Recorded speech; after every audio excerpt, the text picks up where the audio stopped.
அடுத்ததாக பார்க்கக்கூடிய ராசிக்காரர்கள் கன்னியா ராசிக்காரர்கள். பெருமாளை சரணாகதி எழுவதும், கோவிந்தநாமாளி சொல்வதும், விநாயகர் வழிபாடு செய்வதும், குலதெய்வ வழிபாடு செய்வதும் நன்மை ஏற்படுத்தி தரும்.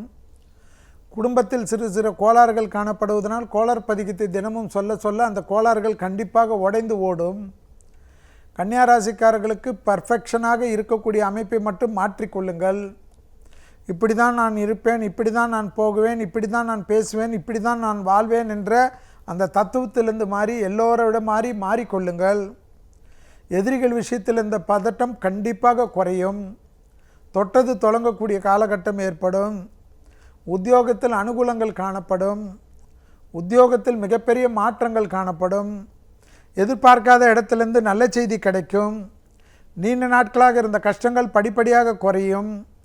தொலைதூரத்தில் உத்தியோக நிமித்தமாக எடுக்கக்கூடிய முடிவுகள் அனுகூலத்தை ஏற்படுத்தி தரும். தேகாரோக்கியத்தில் கண்டிப்பாக இரத்த சம்பந்தப்பட்ட விஷயத்தில் மிக மிக கவனமாக பார்த்து கொள்ள வேண்டும். பெண்களுக்கு ஹார்மோன் குறைபாடுகள் விஷயத்தில் அதிக கவனம், வயிற்றுப்பகுதியில் அதிக கவனமாக இருக்க வேண்டும். சித்திரை கிராஸ் ஆன பிறகு நீங்கள் ராஜா ராணி போல் ஆகிவிடலாம். கன்னியா ராசிக்காரர்கள் எல்லா காரியமும் அனுகூலங்கள் காணப்படும். பெரிய அளவுக்கு அனுகூலங்கள் காணப்படும். திருமணத்தில் ஏற்கனவே திருமணம் நடந்து அதில் பாதிப்பு இருந்த கன்னியா ராசிக்காரர்களுக்கு கூட திருமணத்தில் மீண்டும் திருமண அமைப்பு கைகூடுவது கண்கூடாக பார்க்கலாம். தொழிலில் மிகப்பெரிய அனுகூலங்கள் காணப்படும். எடுத்த காரியத்தில் ஜெயம், அனுகூலங்கள் காணப்படும். தனிப்பட்ட முறையில் செல்வாக்கு உயரக்கூடிய காலகட்டம் ஏற்படும். பூமி சம்பந்தப்பட்ட விஷயத்தில் இருந்த சிக்கல்கள் படிப்படியாக குறைவது கண்கூடாக பார்க்கலாம். எதிர்பார்க்காத இடத்திலிருந்து நல்ல செய்தி கிடைக்கும். தனிப்பட்ட முறையில் செல்வாக்கு உயரக்கூடிய காலகட்டமாக கன்னியா ராசிக்காரர்களுக்கு காணப்படுவது விசேஷமான அமைப்பு.